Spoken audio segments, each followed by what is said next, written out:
Big boss ಅಲ್ಲಿರುವಂತಹ ಎಲ್ಲಾ ಕಂಟೆಸ್ಟ್ಗಳ ಹೆಸರನ್ನ ಹೇಳ್ತಾ ಹೋಗ್ತೀನಿ. ಅವ್ರಿಗೆ ಒಂದು ಪದದಲ್ಲಿ ಹೇಳೋದಾದ್ರೆ ಅವರ ಏನ್ ಹೇಳ್ತೀರಾ ಅಂತ. ಸೊ ಮೊದಲನೇದಾಗಿ ನಿಮ್ಮ ಮತ್ತೆ ನಿಮ್ಮ ಆತ್ಮೀಯ ಫ್ರೆಂಡ್ ಅಂತ ಹೇಳ್ಬೋದು ಸಂತು ಪಂತು ಅವ್ರ ಬಗ್ಗೆ ಹೇಳೋದಾದ್ರೆ, ಸೊ ತುಕಾಲಿ ಸಂತೋಷ್ ಅವ್ರ ಬಗ್ಗೆ ಹೇಳೋದಾದ್ರೆ.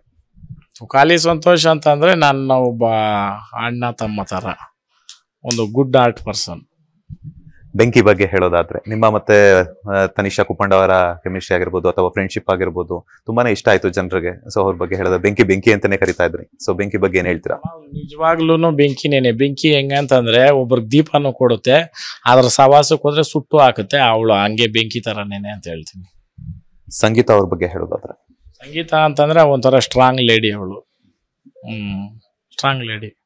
ಬಿಗ್ ಬಾಸ್ ಮನೆ ಆನೆ ವಿನಯ್ ಅವ್ರ ಬಗ್ಗೆ? ಅಣ್ಣ ಅದು ಒಂಥರ ಮುದ್ದು ಮನಸ್ಸಿನ ಆನೆ. ಅದನ್ನ ಹೆಂಗ್ ಬೇಕಾದ್ರೂ ಅದ್ರ ಜೊತೆ ಪಳಗ್ಬಿಟ್ರೆ ಅದು ಎತ್ಕೊಂಡು ಅಂಬಾರಿ ತರ ನಮ್ಮನ್ನೇ ಮೆರೆಸ್ತೈತೆ. ಒಳ್ಳೆ ಆನೆ ಅದು, ಒಂದು ದಸರಾ ಆನೆ ಅಂತ ಹೇಳ್ಬೋದು. ನಮ್ರತಾ?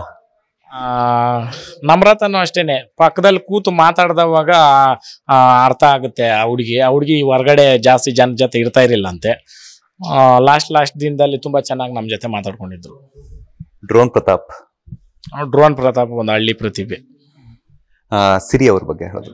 ಸಿರಿ ಅವರು ಅಷ್ಟೇ ಒಂದು ಗೌರವಿತವಾದ ಒಂದು ವ್ಯಕ್ತಿ ಅಂತ ಹೇಳ್ತೀನಿ. ಭಾಗ್ಯಶ್ರೀ ಅವರು? ಭಾಗ್ಯಶ್ರೀ ಅವರು ಅಷ್ಟೇ. ಅವರು ಅಷ್ಟೇನೇನೆ ಒಂದು ಒಳ್ಳೆ ಅಡಿಗೆ ಮಾಡಿ ಹಾಕೋರು ಅವರು. ಭಾಗ್ಯ ಅವರು. ಮೈಕಲ್ ಒಂದು ಒಳ್ಳೆ ಆಟಗಾರ, ಒಳ್ಳೆ human being.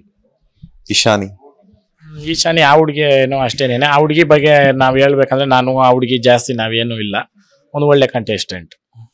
And wild card entry ಮೂಲಕ ಬಂದಿರುವಂತಹ ಪವಿಪೋಪ ಹಾಗೇನೆ ಅವಿ ಅವ್ರ ಬಗ್ಗೆ ಹೇಳೋದಾದ್ರೆ?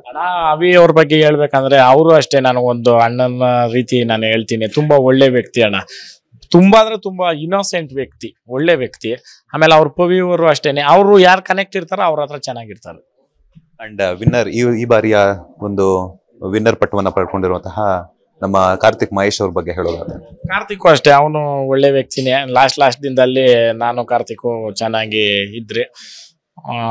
ಹೊರಗಡೆ ಬಂದ್ಮೇಲೆ ಅಡಿಗೆ ಮಾಡಿ ಹಾಕ್ಬೇಕು, ನಮ್ಮ ಜೊತೆ ಎಲ್ಲ ಇರಬೇಕು ಅಂತ ನಾನು ಹೇಳಿದ್ದೆ. ನೋಡೋಣ, ಗೆದ್ದವನೇ. ಆ ಗೆದ್ದಿರೋ ಇದರಲ್ಲಿ ಏನ್ ಹೇಳ್ತಾನೋ ಇನ್ನ ಮಾತಾಡ್ಸಿಲ್ಲ. ಇದೆಲ್ಲ ಆದ್ಮೇಲೆ ನಮ್ದೊಂದು ಫಂಕ್ಷನ್ ಐತೆ ಭಾನುವಾರ, ಇನ್ವೈಟ್ ಮಾಡ್ತೀನಿ. ನೋಡೋಣ, ಬಂದ್ರೆ ಗೊತ್ತಾಗುತ್ತೆ.